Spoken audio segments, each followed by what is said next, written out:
I'm just outside Ennistimon Vocational School in County Clare, and I want you to take a good look around me. Now behind me you'll see the building, nothing really different about that, but regarding sports facilities, all you'll find here is a tarmac area around the back. Yet this school offers one of the best physical education options available to their students. Interested? Follow me. Earlier on we received an email about the amazing work that's going on in the school, so I'm off now to speak to Mr. Enderberth, the principal, and find out all about it. Tell me about the sports facilities, or the lack thereof. It's lack of really where our school is sited.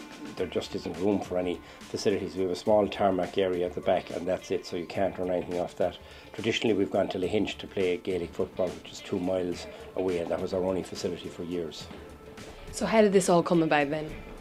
I suppose we had a background, a number of us in the school had a background in traditional sports, and we began to look at the plight or the needs of students who weren't participating in that.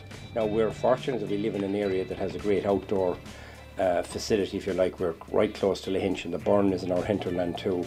So we started to look at, could we use these facilities, could we buy in expertise, could we begin to get involved in other activities, and we started in a small way utilising the outdoors. Facilities began to improve in our area. Then Lahinch swimming pool came on stream. We have a magnificent community centre, which is about a half a mile from us in the school or less. And we began to start to use those facilities, which gave us a great range of activities. But more importantly, I think was the commitment that we developed to providing a range of activities that would suit all students and not just those who played on team sports. Have you been surprised at all by any of the pupils? The interesting thing about providing alternative activities, you know, our area is West Clare, so the big sport in West Clare is Gaelic football, I suppose, followed by soccer. When you get involved in alternative activities, orienteering, kayaking, you'll find students who will never make a school team, who shine in that, who become the stars of that, and they get a lot of respect from the other kids then who wouldn't have maybe that value in them as sports people because they're not on the football team. Suddenly they're the best at orienteering. And they get their chance to express themselves in it too. And it's almost a given now that the person that will shine at one of these other things is the non-hurler, the non-footballer, which I say are the traditional sports in our area. And that's a really great thing too. What are the logistics of doing something like this?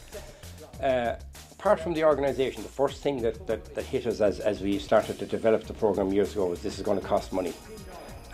Now we believe we're in the vocational sector, but apart from that, as a school, as a whole school approach, we believe that kids shouldn't be paying for this. This is mainstream education. So we pay for a lot of it out of our mainstream budget, and we fundraise the remainder of it. The kids assist with that because we think it's mainstream and it should be done.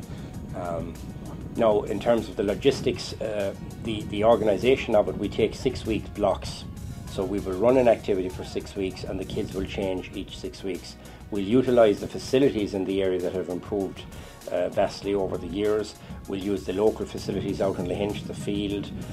We will use the beach, obviously we'll use the swimming pool, and we're in the hinterland of the Burn, so we go up to the Burn, to the Clare VEC Outdoor Education Centre, and they're just, they'll work side by side with us in anything. That gives you tremendous caving, which is unique to the Burn, canoeing, kayaking, hill walking, hill climbing, and abseiling, outdoor activities, which are just, it's a half an hour away from us, so we would utilise that quite a lot. What do you have to say to the schools out there who say, oh no, we can't do anything, we don't have the facilities? Well, I don't want to be clapping ourselves in the back. It's probably easier for us the fact that we're relatively small. To do the logistics of this in a large school is difficult, and I think the key ingredient in it, you must have a whole school commitment, and you must have a commitment from the top, and staff have to get involved themselves. We have people who will go supervise an activity, let's say we buy in the expertise, let's say it's Taekwondo, but we'll have teachers say, well, I'll go with the kids and be the supervisor at the event. We've others who would supervise kids on the day who would be sick or not able to participate, but you have to have that commitment to it. If you force it, if people are doing it reluctantly, it doesn't work. With all these sports available, I asked PE teacher Pauline Murphy how the students decide what they want to do. So what we do is at the beginning of the year we do out a questionnaire, and we ask the students what type of sport they're interested in for the year. we try to cater best to their requests and see what we have on offer for the year, and then each student will be assigned to that specific sport. So they can get involved in either team activities or individual activities where there aren't team sports involved. Do you think if they didn't have the opportunity that you guys are giving them that they would have done this themselves? I'd probably say not. There's a great influence on sport in the school, and besides the PE programme, everybody gets involved. As I said, they can look at something that they're interested in as an individual or on a team, and after they leave school then, if they've had the opportunity to experience both, they can go down their own field, whatever they're interested in doing. So the school is a great help to them, and the teachers are really enthusiastic, and out of a team of 18 teachers, 15 teachers come out on a Thursday, go to each one of the sports, and they help them along and keep everybody enthusiastic and pushing them to their limits, what they like to do. In recent years, we've developed a whole school approach to health education, and we had the activities program running before that. We're pretty vigilant in terms of, for instance, we don't allow any fast foods in the school, and that's quite a struggle. But I think we've made some inroads with the kids, particularly as they get into senior cycle of trying to eat healthier and take healthier lunches with them.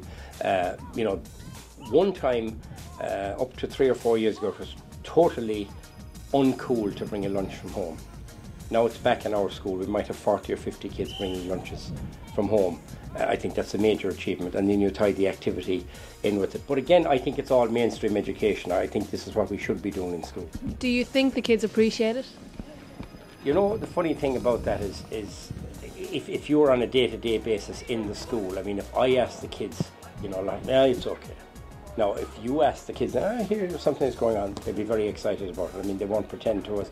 But it's when you meet past students, and the kick I get out of it, and I met somebody, I'm thinking of somebody in particular that I met 2 weeks ago at a sad event at a funeral, and he was talking about one of the first times that he came up to the burn here, canoeing. I mean, he's in his early 30s now, which are memories that continue on. And he still dabbles a little bit on it, likes to do it when he goes on holiday and so on. Just the seed is sown, that's the kick you get out of it. Well, I have certainly been impressed by what I've seen, and I only hope that it inspires others to follow suit.